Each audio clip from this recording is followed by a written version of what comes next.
नमस्कार, आवाज समाचार देख रहे हैं आप और आपके साथ मैं हूं स्मिता रिशाल। वक्त हो गया 4 बजे की तमाम अहम और बड़ी खबरों का, जिस पर करेंगे नजर, लेकिन उससे पहले नजर इस वक्त की हेडलाइंस पर डालेंगे।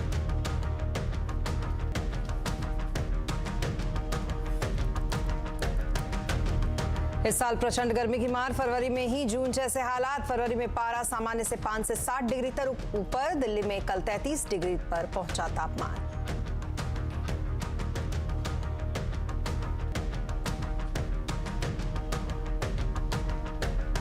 ज्यादा पेंशन का रास्ता साफ। ईपीएफओ सब्सक्राइबर सैलरी से करा सकते हैं ज्यादा कटौती। 15,000 रुपए की मंथली लिमिट हटी। 1 सितंबर 2014 से पहले वाले ईपीएफओ मेंबर कर सकते हैं 3 मार्च तक आवेदन।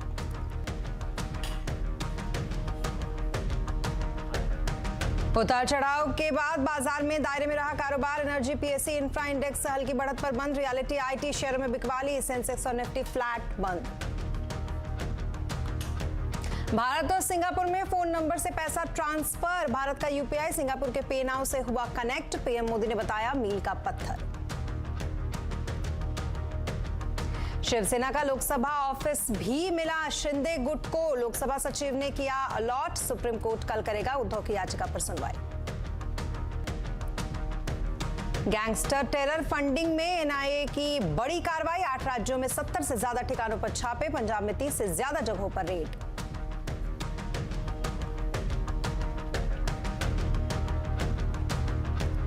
और खबरों की शुरुआत करेंगे गर्मी से। दरअसल भारत में फरवरी में ही इस बार गर्मी की मार सताने लगी है। तापमान काफी तेजी से आगे बढ़ रहा है और ये सामान्य से 5 डिग्री ज्यादा है। फरवरी में मई जून जैसे हालात होने से लोग परेशान हो गए हैं। सड़कों पर सन्नाटा दिन में पसरने लगा है। सोमवार को दिल्ली में पारा 33 डिग्री रिकॉर्ड किया गया। ये साल 1969 के बाद तीसरा सबसे गर्म फरवरी वाला दिन हो गया। मौसम विभाग ने गेहूं की फसल को लेकर भी अब चेतावनी जारी की है। इस बात पर बात की मौसम विभाग के सीनियर साइंटिस्ट नरेश कुमार से हमारे संवाददाता असीम मनचंदा ने। हमारे साथ इस वक्त मौसम विभाग के senior scientist Naresh Kumar. Sir, सबसे पहले तो ये जानना चाहेंगे कि फरवरी में ही हमको इतना हाई तापमान देखने को मिल रहा है, तो क्या वजह है इसके पीछे? देखिए, अगर आप नॉर्थ वेस्ट इंडिया की बात करेंगे तो इसमें वेस्टर्न डिस्टर्बेंस का काफ़ी ज़्यादा रोल रहता है। अभी जितने भी वेस्टर्न डिस्टर्बेंस आए हैं, मेनली उसका जो इम्पैक्ट रहा है वो हाई रीचेस, इवन हिमालय के भी हाई रीचेस में रहा है। तो उसके कारण क्या है कि जब भी ये क्लियर स्काई रहता है, क्लाउड फ्री रहता है, तो उस समय टेम्परेचर जनरली बढ़ ही जाते हैं इस सीजन्स में। तो वही रीज़न है। अभी भी एक वेस्टर्न डिस्टर्बेंस है जिसका इम्पैक्ट हिमालय रीजन में है, लेकिन हल्का फुल्का रेनफॉल स्नोफॉल देगा। लेकिन हम आने वाले 2 दिनों में उम्मीद करेंगे हो सकता है 1 से 2 डिग्री ज़्यादा नहीं टेम्परेचर नॉर्थ वेस्ट इंडिया में फॉल कर जाएंगे। नॉर्थ वेस्ट इंडिया में पंजाब, हरियाणा, यूपी, राजस्थान। लेकिन अगर आप ओवरऑल बात करेंगे तो भी जो टेम्परेचर्स हैं जैसे अब नॉर्मल चल रहे हैं वैसे ही रहेंगे। लेकिन अगर मैं बात करूँ महाराष्ट्र रीजन की, कोंकण की, गुजरात की, तो वहाँ किस तरह का आप टेम्परेचर देख रहे हैं? देखिए, टेम्परेचर्स वहाँ पे भी अभी ऐसा है कि अराउंड अबाउट 37 डिग्री तक टेम्परेचर्स हैं। महाराष्ट्र में भी इस समय जनरली, जैसे जो आपने एक अच्छा क्वेश्चन पूछा, फरवरी एंड मार्च में सबसे पहले टेम्परेचर्स हमारे महाराष्ट्र, गुजरात रीजन में बढ़ने स्टार्ट होते हैं। अभी वहाँ बढ़े हुए हैं, लेकिन ऐसा कोई हीट वेव सिनेरियो नहीं है, क्योंकि हीट वेव सिनेरियो के लिए हमारा ये होता है कि प्लेन्स के लिए 40 डिग्री का और कोस्टल के लिए 37 का, ऐसा नहीं है। और उसमें भी अब नॉर्मल ही है, वही है 3 से 5 डिग्री अब नॉर्मल है। अप टू 37-38 डिग्री तक टेम्परेचर्स हैं, वैसे ही रहेंगे। और ये 3 से 5 डिग्री अब नॉर्मल ही रहेंगे। और आने वाले 4-5 दिनों में उसमें कोई ज़्यादा चेंजेस आने की उम्मीद नहीं। सर, गेहूँ को लेकर के भी आपने एक एडवाइजरी जारी की है किसानों के लिए, क्या है एडवाइजरी कहती है आपकी? एडवाइजरी यही की है कि उसके क्रॉप पे इम्पैक्ट पड़ सकता है। उसके लिए यही कहा है कि एडवाइजरी यही किया है कि लाइट इरिगेशन और जो वेजिटेबल प्लांट्स हैं उनके बीच की जो स्पेस है वो पत्तों से ढक सकते हैं। उस पे कारण क्या है, जो मॉइस्चर्स है वो बिल्डिंग रहे और जो टेम्परेचर भी ज़्यादा उससे ज़्यादा सूट न करे। तो गुजरात में भी भीषण गर्मी शुरू हो गई है। दोपहर से लेकर शाम तक रास्ते खाली दिख रहे हैं। गुजरात में तापमान सामान्य से 6 से 12 डिग्री तक तापमान यहां पर बढ़ चुका है। हालात का जायजा लिया यहां अहमदाबाद से हमारे संवाददाता ने। गुजरात में पिछले 2 दशक का रिकॉर्ड टूट गया है, क्योंकि फरवरी में इतनी भीषण गर्मी कभी नहीं हुई। आप देखें कि रोड है वो सुमसाम है। ये अहमदाबाद का एसजी हाईवे का इलाका है और इतनी ज़्यादा गर्मी है कि अभी से लोग हैं यहाँ जूस पीने लगे हैं। आप देखिए रोड पर तो कोई दिख ही नहीं रहा है, जो भी इक्के दुक्के लोग हैं उनको या तो पानी पीना पड़ता है या तो अगर जूस मिले तो जूस पीना पड़ता है।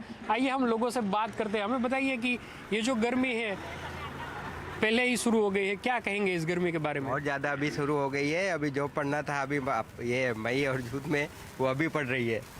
अभी बहुत ज़्यादा पढ़ रही है। अभी तेरा गला भी सूखता है, अभी कितना भी जूस पिए और इतने ज़्यादा तो गर्मी पड़। मैडम आप बताइए, ये गर्मी क्या आपने फरवरी में कभी एक्सपेक्ट की थी और अचानक जो गर्मी बढ़ गई है कैसी हालत हो गई है? गर्मी पहले इतनी ज़्यादा जल्दी नहीं होती थी, मार्च महीने के एंड में ही स्टार्ट होती थी। अभी फरवरी के बीच में से ही स्टार्ट, अभी 10 डिग्री बीच में जनवरी में तो बता रहा था बहुत कम ठंड, यानी इतनी ज़्यादा बढ़ गई थी। उसके बाद में इतनी ठंड भी, इतनी गर्मी भी इतनी बढ़ रही है। पता नहीं चल रहा है इस बार टेम्परेचर क्यों इतना जल्दी यानी बढ़ रहा है। तो ये पूरा समर है वो काफ़ी मुश्किल भरा होगा। मुश्किल टू व्हीलर के लिए, यानी ऑफिशियली जो लोग हैं आने जाने में बहुत प्रॉब्लम हो रहा है। उन लोगों को ऑफिशियली जो टाइम से जाना पड़ता है, टू व्हीलर में आना पड़ता है, उनकी सेहत के लिए भी बहुत यानी वो नहीं है। पर क्या करें, जिसके पास फोर व्हीलर नहीं है उनको तो प्रॉब्लम होगा ही होगा, और पानी और सबका प्रॉब्लम होगा। बिल्कुल, तो देखिए ये आलम है पूरे गुजरात में और कहा जा रहा है कि जो फरवरी में टेम्परेचर है वो 6 से 8 डिग्री अमूमन टेम्परेचर से ज़्यादा है। और आने वाले दिनों में यानी कि फरवरी के एंड में और मार्च में ये जो पूरा का पूरा है वो येलो यहाँ समर होने वाला है, यानी कि एक चेतावनी दी गई है। तो हम कह सकते हैं कि आने वाला जो ये समर है वो काफ़ी मुश्किल भरा होगा। केतन जोशी, अहमदाबाद। ये तो हमने आपको गुजरात का हाल दिखाया, अब दिल्ली में गर्मी से कैसे हालात हैं ये बता रही है हमारे संवाददाता दीपाली नंदा।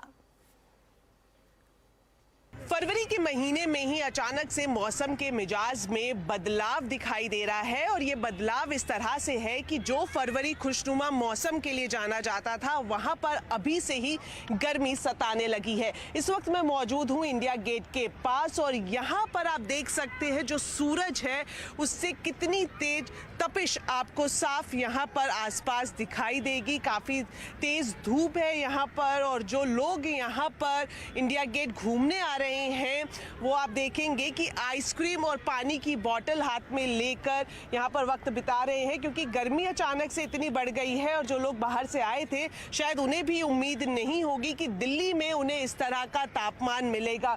आपसे जानना चाहेंगे कि हैदराबाद से आप बता रहे थे आए हैं, वहाँ पर तो गर्मी रहती है, लेकिन राजधानी दिल्ली की बात करें तो फरवरी के महीने में इस तरह का मौसम एक्सपेक्ट किया था आपने? इधर तो भी थोड़ा गर्मी तो लग रहे। We are staying here from 3 days. It is somewhat here difficult to travel here and there. तो जिस तरह से आप देख सकते हैं आइसक्रीम आप खा रही हैं, गर्मी लग रही है, ठंडक के लिए ice cream? It is somewhat comfortable, but चलेगा. But because in Hyderabad also more than this, but it's okay, Hyderabad में इससे ज़्यादा गर्मी होती है, लेकिन दिल्ली में इसलिए ये गर्मी ज़्यादा लग रही है क्योंकि इस महीने की बात करें तो इस दौरान मौसम अच्छा रहता है, खुशमिजाज रहता है, लेकिन यहाँ पर गर्मी दिख रही है। आप तस्वीरें देख सकते हैं कि काफ़ी तेज़ धूप है और अगर राजधानी दिल्ली की बात करें तो यहाँ पर तापमान 35 डिग्री के पारे को पार कर चुका है और मौसम विभाग का ये मानना है कि अगले 2 से 3 दिन तक तापमान में इसी तरह की बढ़ोतरी जारी रहेगी। दीपाली नंदा, दिल्ली। जाहिर सी बात है, गर्मी अगर इस कदर बढ़ गई है तो बिजली की मांग भी बढ़ी हुई है। इसको लेकर पावर मंत्रालय भी एक्शन में आ गया है। हमारे सहयोगी यतिन मोता बता रहे हैं क्या कुछ अब इस पर एक्शन लिया जाएगा। यतिन बताइए क्या फैसला ले रही है अब सरकार इसको लेकर? देखिए, सरकार जो गर्मी की स्थिति है और जो फोरकास्ट आ रहा है कि मार्च अप्रैल मई में आपको गर्मी औसत से ज़्यादा होती हुई नज़र पड़ेगी, तो जाहिर सी बात है पावर की जो पीक डिमांड है इसको भी नज़रअंदाज आप नहीं कर सकते। और शायद इसीलिए इमरजेंसी क्लॉज के अंदर पावर मिनिस्ट्री ने येस्टरडे एक सर्कुलर जारी किया पावर कंपनियों के लिए, और इसके अंतर्गत जो पावर कंपनियां हैं उनको पावर जनरेशन बढ़ाने के लिए प्रोत्साहित किया जा रहा है।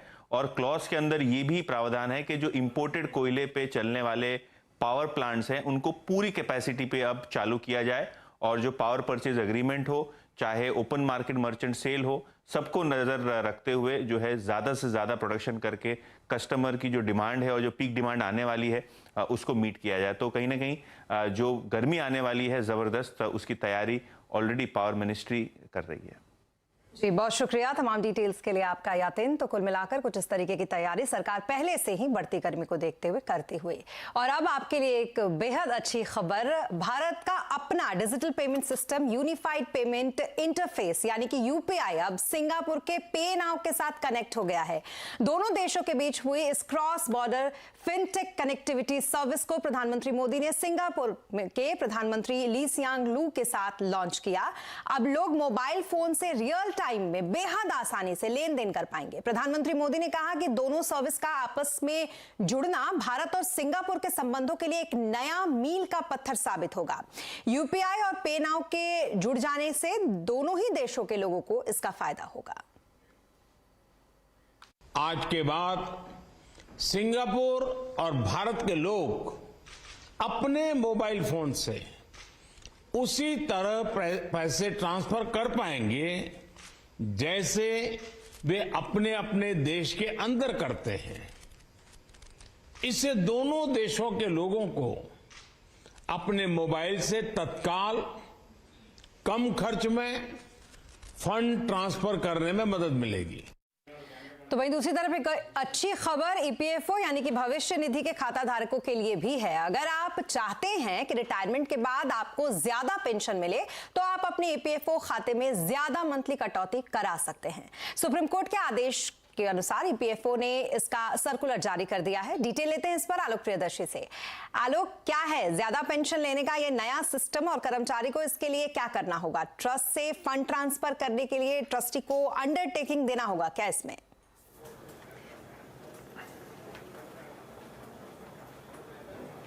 बिल्कुल, देखिए अभी तक जो 15,000 रुपए का कैप था वो कैप हटा दिया गया है। यानी अब जो कटौती होती है उसका जो 8.3% है वो आप जमा करा सकेंगे, चाहे वो 15,000 रुपए से ज्यादा ही क्रॉस क्यों ना हो जाए। तो कुल मिलाकर अब ये रास्ता साफ हो गया है कि आपको एंड में रिटायरमेंट टाइम में ज्यादा पैसा मिल सकेगा। अब इसके लिए जो करना यह है कि 3 मार्च इसकी डेडलाइन है। 3 मार्च 2023 तक आपको ये तमाम डॉक्यूमेंट जमा करना होगा। आपका एम्प्लॉई और आप दोनों एक ज्वाइंट डिक्लेरेशन करके एक एप्लीकेशन बनाएंगे, उसको नजदीकी ईपीएफओ के ऑफिस में जाकर जमा करना होगा। और हायर पेंशन के लिए जो ईपीएफओ ने सर्कुलर जारी किया है उसके तहत कई सारे जो डॉक्यूमेंट्स वगैरह की रिक्वायरमेंट होगी वो सब तमाम डॉक्यूमेंट आपको वहां जमा करने होंगे। और इसके बाद जाके ज्वाइंट ऑप्शन चुनने का भी विकल्प होगा। उसके लिए डिक्लेरेशन और डिस्क्लेमर दोनों देना होगा। कुल मिलाकर अगर प्रोविडेंट फंड से अगर प्रोविडेंट स्कीम में अगर कोई फंड ट्रांसफर है तो उसके लिए एडजस्टमेंट की इजाज़त होगी। इसके लिए जो ट्रस्टी को अंडरटेकिंग देना होगा। इस तरह की जो प्रोसेस है ये प्रोसेस जल्द ही जारी कर दिए जाएंगे। लॉगिन करने की फैसिलिटी और जो और यूनिक सोर्स लोकेशन है उसकी भी फैसिलिटी तुरंत मिल जाएगी। अगर ये तमाम डॉक्यूमेंट आप जमा कर सकते हैं तो आपको जो ये URL यानी कि यूनिक रिसोर्स लोकेशन का आपको आईडी मिल जाएगी।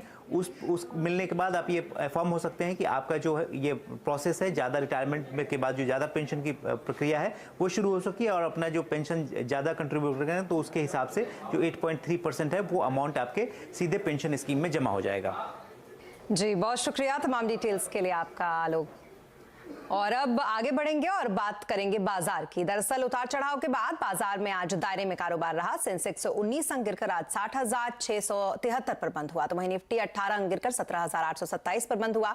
एनर्जी, पीएससी, इंफ्रा इंडेक्स हल्की बढ़त पर आज बंद हुए। रियलिटी, आईटी शेयरों में आज बिकवाली रही। आइए जानते हैं बाजार का पूरा हाल यतिन से। यतिन, सबसे पहले बताइए आज बाजार के हाईलाइट्स क्या क्या रहे? जी, तो आज अगर हम मार्केट की बात करें तो बहुत ही रेंज बाउंड बाजार था। ओवरऑल बेसिस पे हमने देखा कि सेकेंड हाफ में थोड़ी बहुत बिकवाली रही, खास करके सरकारी बैंक्स, रियल एस्टेट और आईटी शेयर्स में थोड़ा बहुत आपको दबाव दिखा। अगर हम मार्केट्स की बात करें तो इस हफ्ते हमारी मंथली एक्सपायरी है, तो फरवरी की जो एक्सपायरी होने वाली है उसके पहले भी बाजार में आप एक सीमित दायरे में कारोबार होते हुए देख रहे हैं। हालांकि दूसरी जो सरकारी कंपनियां हैं बैंक छोड़ के वहां थोड़ी बहुत खरीदारी के फ्लोज आपको आते हुए दिखाई दिए। इन जनरल जो हैवी वेट्स शेयर्स हैं या सरकारी बैंक्स हैं यहाँ बिकवाली का दौर जारी है। और अगर हम बाजार की बात करें तो शुरुआती जो तेजी का मूड माहौल बाजार में बना, सेकेंड हाफ में वो बिकवाली में तब्दील होता हुआ आपको नजर पड़ा। जी, इसके अलावा सेक्टर्स के बारे में भी समझना चाहेंगे, कौन से सेक्टर्स में कैसा एक्शन आज रहा? तो शुरू करते हैं हम पूरे निफ्टी कंपनीज के साथ, जहां आपको खरीदारी दिखी थोड़े बहुत पावर शेयर्स में और एफएमसीजी शेयर्स में। खास करके एनटीपीसी आज 3% तेज बंद होता हुआ दिखाई पड़ा, क्योंकि शायद आपको इस गर्मी की सीजन में पावर यूजेज बढ़ता हुआ दिखाई दे और कंपनी को थोड़ा बहुत फायदा होता हुआ नजर आए इस बहाने। ब्रिटानिया, रिलायंस इंडस्ट्रीज और टाटा स्टील वो दूसरे शेयर्स हैं जहां आपको खरीदारी के मूड माहौल बनते हुए दिखाई दिए। लूजिंग एंड पे ऑब्वियसली आपको दिखेगा अदानी एंटरप्राइजेस, निफ्टी का टॉप लूजर था आज, ये 3% नीचे। अपोलो हॉस्पिटल, कोल इंडिया और बजाज ऑटो दूसरे वो शेयर्स थे जहां मुनाफा वसूली और खास करके एफआई सेलिंग आपको होती हुई नजर पड़ी। अगर हम बात करें दूसरे पावर कंपनीज की, तो आपको टाटा पावर के अलावा आईएक्स जैसे शेयर्स में भी आपको 4% की तेज मुँह आती हुई दिखाई पड़ेगी। Tube Investment, Relaxo, PB Fintech जैसे शेयर्स में भी आज आपको थोड़ी बहुत खरीदारी दिखी। लूजिंग एंड में टाटा टेली महाराष्ट्र, अदानी विल्मार और प्रेस्टीज एसेट जैसे स्टॉक्स थे।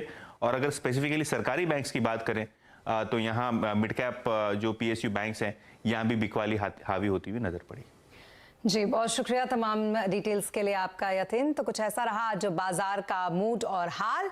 और अब बोर्ड की परीक्षाएं चल रही हैं और उसमें छात्रों से लेकर पेरेंट्स तक को तनाव होना लाजमी है। तो कैसे दूर करें एग्जाम का ये स्ट्रेस, जानने के लिए देखिए कंज्यूमर अड्डा शाम 5:57 पर।